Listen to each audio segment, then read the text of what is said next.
Pessoal, boa noite. Parabenizar o Sr. Sérgio aí pela exposição, o olhar econômico aí que ele traz, né, um fato bem preciso, né, ajuda a gente a compreender bem, né, essa situação que nós estamos vivendo. Porque, de fato, é incógnito. Acho que todo mundo ficou com essa crise na cabeça, né? Pô, peraí, como é que nós estamos no menor índice de desemprego da história, estamos numa inflação relativamente dentro dos limites estabelecidos da meta, estamos tendo recorde de receita, enfim. O atual governo não consegue disparar as pesquisas. Acho que até o governo se surpreende com isso, né?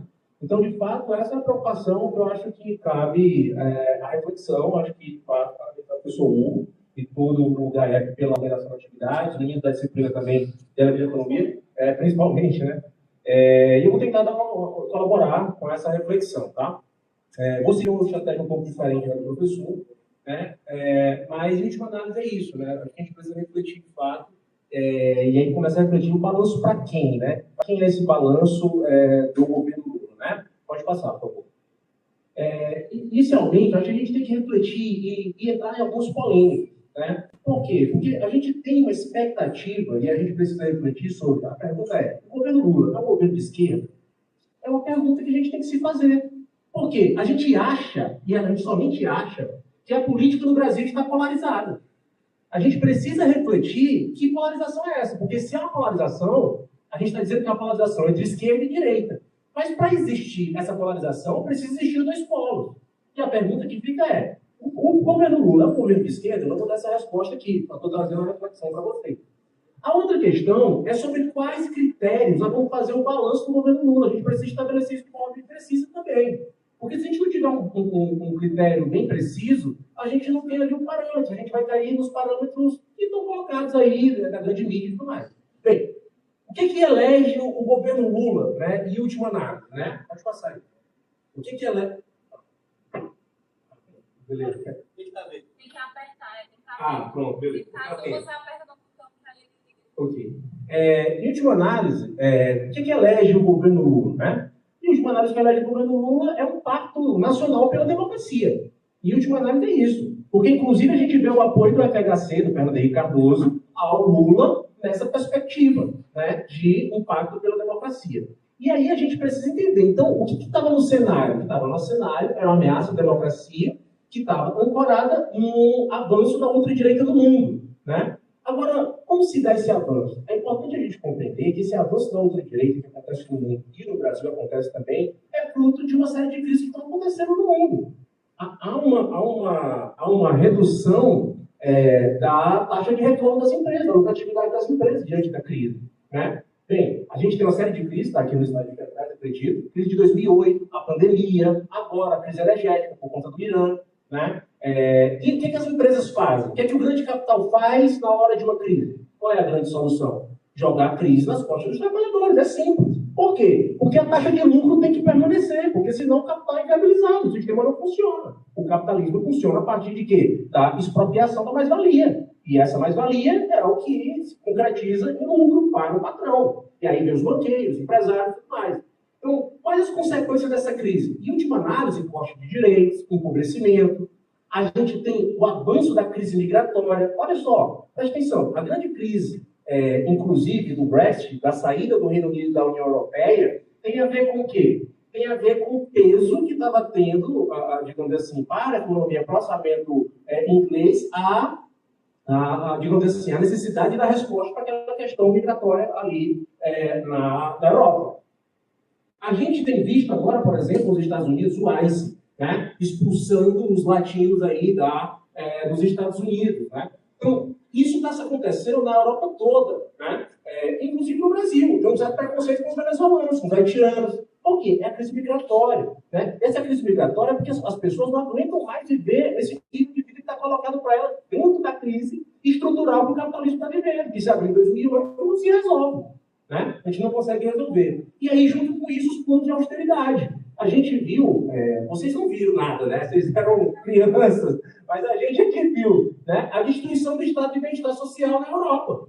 Né? Com reformas trabalhistas acontecendo, com programas de austeridade, como foi na Grécia, Portugal, e uma série de locais, para quê? Para cortar o gasto social. Para quê? Para diminuir, digamos assim, o impacto disso na questão tributária, de fato, né? E viabilizar o capital. A ideia era essa. Então, isso é uma consequência. Bem, como contrapartida, a gente vai materializando todo um programa de, digamos assim, de austeridade, vamos dizer, de investida sobre o direito dos trabalhadores, que se materializa nessa extrema-direita. Então, a extrema-direita, a gente precisa entender, a ultradireita, ela não é um elemento que surge do nada no Brasil. É um elemento que tem a ver com a crise estrutural do capital. A gente tem um setor, que é o setor, a classe média, por exemplo. A classe média empobreceu. Nos Estados Unidos, aquele sonho do americano, a vida na Europa, a classe média brasileira. Vocês têm uma ideia? Um professor universitário na década de 90, ele ganhava 80, acredito, não lembro bem o dado, mas era coisa entre 30 e 40 salários mínimos, que ganha um juiz hoje. Se for pegar a relação hoje, acho que não dá nem 10. A situação é essa. Houve um empobrecimento da classe média. Aí a classe média raivosa vai fazer o quê? Vai se juntar com o patronato e jogar o chicote nas costas de quem? Os mais empobrecidos. Aí fica aquela classe média raivosa, né, radicalizada, contra, digamos assim, a defesa da manutenção dos seus privilégios. Então, isso é a massa, e eu não estou falando do Brasil. Se você não pegar a Alemanha nazista, se você pegar a Itália fascista, era, de certo modo, a mesma base social, contemporânea nisso. Né? E o Bolsonaro é parte desse processo. Pode passar aí. Então, o bolsonarismo, a gente precisa entender que ele não foi só um governo, ele foi uma ameaça ao regime democrático. Né? E aí, uma série de medidas que foram apontadas também no slide, né? Ameaça ao sistema eleitoral, estimular o golpismo, como a gente viu no 7 de setembro, o negacionismo, né? E, por fim, para não tirar dúvida, que tiver, não tem alguma dúvida, não tinha intenção de golpe, pronto, pois pronto. Dia 8 de janeiro, está materializada a tentativa de golpe, o próprio Estado burguês reconhece isso, né? Então, é isso, né? Havia uma ameaça, havia um movimento consciente de ameaça à democracia. Então, o bolsonarismo, nesse processo, provocou isso no Brasil. E o governo Lula, quando se elege, pode passar, por favor, quando se elege, ele se elege justamente com essa perspectiva de quê? De tentar frear esse avanço autoritário no Brasil. Porém, ainda tem um problema. É que isso se cruza com a história brasileira. A gente tem a mania de achar que, não, o Brasil tem instituições democráticas consolidadas. Não é verdade. A maior parte da nossa história é em regime de exceção. Ou a gente foi colônia, ou a gente foi dominado do ponto de vista imperial até o fim do século XIX. Quando chega ali que a proclamação da República, são marechais. É o marechal da norte, tal. Depois a gente vem Estado Novo. Depois vem ditadura militar. Na prática, a nossa experiência democrática é muito curta. Então, o projeto que estava colocado de defesa da democracia para o governo Lula, diante do avanço da ultradireita no mundo, ele se cruza com a própria história, a trajetória histórica brasileira, que é marcada pelo autoritarismo. Então, assim, enfrentar isso, de fato, é um desafio muito grande. Pode passar. E aí, nesse contexto das lutas contra a ditadura, que surge o PT. E é importante a gente entender o projeto do PT. O projeto do PT não é, inicialmente, um projeto de conciliação com o grande capital e tudo mais. Não é isso. O projeto do PT é um projeto de reorganização popular. É um projeto de organização de um referencial popular de sociedade. Onde você tem aí os servidores, você tem os trabalhadores, você tem os estudantes, os agricultores familiares. Essa é a perspectiva. E isso se materializa de forma muito profunda onde? Na Constituição de 1988. A Constituição de 1988. A gente vai ver o que é o SUS, a gente vai ver os espaços de participação na Constituição, todo esse acúmulo, aí é que eu quero colocar o parêntese. Ou parêntese não, colocar o destaque. Todo esse acúmulo que nós assistimos hoje, desse processo democrático, ele é originário de quê? Da luta organizada dos trabalhadores. Ora, o que são as cotas? Me digam, as cotas eram a bondade do Lula? Não, as cotas não são a bondade do Lula. É fruto de uma luta histórica do povo negro, que não começou agora. Ela existe no Brasil há muito tempo, inclusive na luta contra a escravidão. Né? Do mesmo jeito, se a gente for pensar a necessidade do fortalecimento da educação, da saúde, tudo isso tem a ver... Já estamos nem quanto? Tá certo. Desculpa aí. Né? Eu vi aqui 20 minutos, eu vi aqui 19h20 e você já tinha passado. Eu falando acelerado para poder dar tempo. Então, acaba que todo esse projeto popular, eu quero demarcar na cabeça de vocês, porque vocês não viveram isso. A maior parte de vocês aqui deve ter nascido de 2000 para cá. Nem 2000, acho que vocês nasceram de 2005 para cá. Vocês não pegaram nem a eleição do Lula vivos ainda. Vocês estavam em 2004, aí, ó. Então, assim, vocês não acompanharam, digamos assim, esse processo, né? Então, o que a gente vê, o que vocês veem do Lula, o projeto político, o projeto social, digamos assim, do Lula, é um projeto social ancorado onde? Na luta organizada da juventude, da classe trabalhadora, do movimento popular, do pequeno agricultor, né? Nesse processo de luta por um projeto alternativo de sociedade. É isso que demarca, digamos assim, a construção do PT. Então, aí vai surgir o Partido dos Trabalhadores, a CUT, a UNE, é nesse contexto. Pode passar.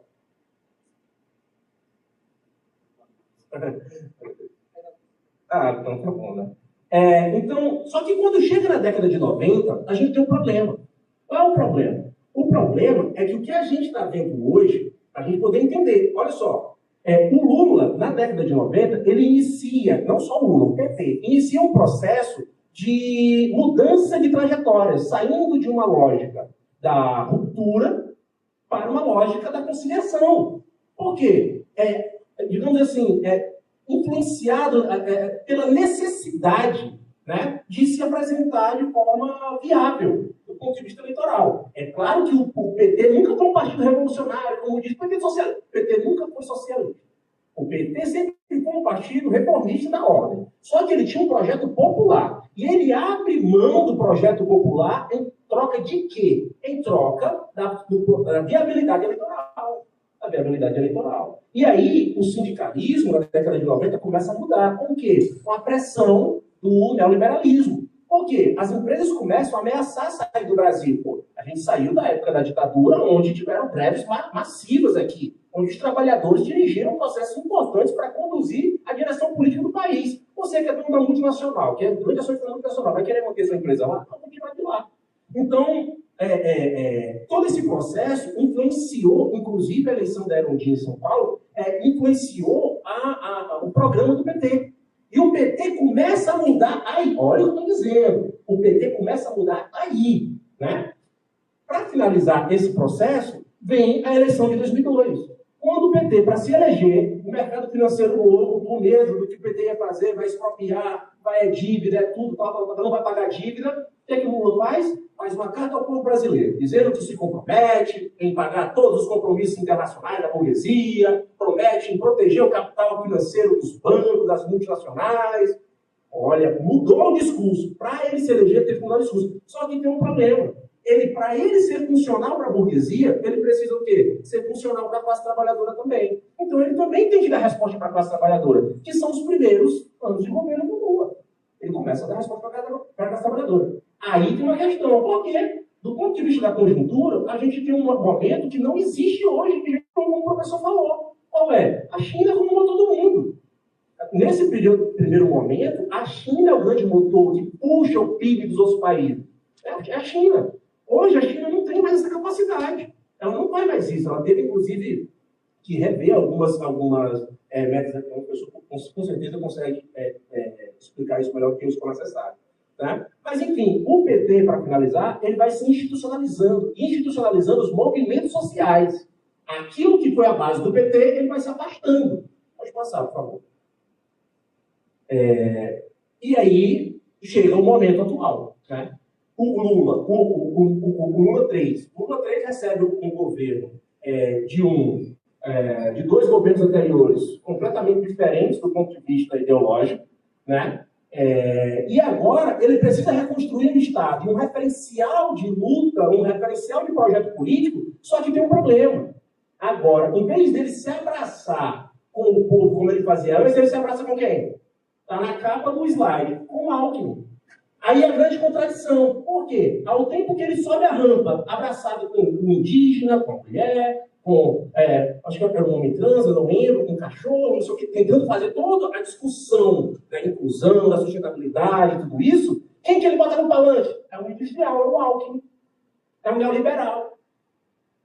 A mulher trans, porque eu não lembro.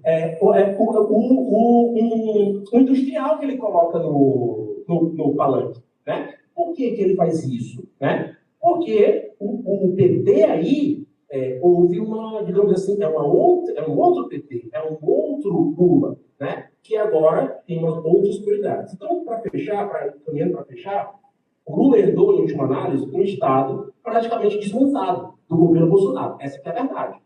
A gestão ambiental, a questão da assistência social, estava tudo desmontado. A educação, houve uma queda na questão do investimento, como o professor inclusive falou. Pode passar. E o Lula tentou cumprir a tarefa da defesa da democracia. Né? Em algum aspecto ele cumpriu, defesa do STF, a composição da capacidade de intervenção do Estado, a retomada da política externa, e uma série de coisas. Né? Então ele foi mantendo aí essa tarefa da defesa da democracia. Só que aí vem a questão, pode passar. Essa defesa é uma defesa contraditória. Porque ao mesmo tempo que o Lula defende a democracia, ele se abraça e apoia, por exemplo, o Arthur Lira para presidente da Câmara dos Deputados. O Arthur Lira, que é do partido do Ciro Nogueira, que todos os bolsonaristas. Como é que pode? É muita contradição. Agora, será que a população não vê isso? É claro que vê. E ela se sente cada vez mais afastada dessa situação. Né? Então, aquela confiança que tinha com aquele cara que saiu da greve, parece que não é mais, porque ele não está abraçando, ele está abraçando o Arthur Lira. Né? Do mesmo jeito que o MDB, né? Que tem ministérios, do mesmo jeito que o União Brasil, do Moro, que tem ministérios. Ainda hoje tem o Ministério da Comunicação, se eu não me engano, do Juscelino. Mas, enfim, pode passar. Não o Juscelino aqui, diretor do canto, não. Pode passar.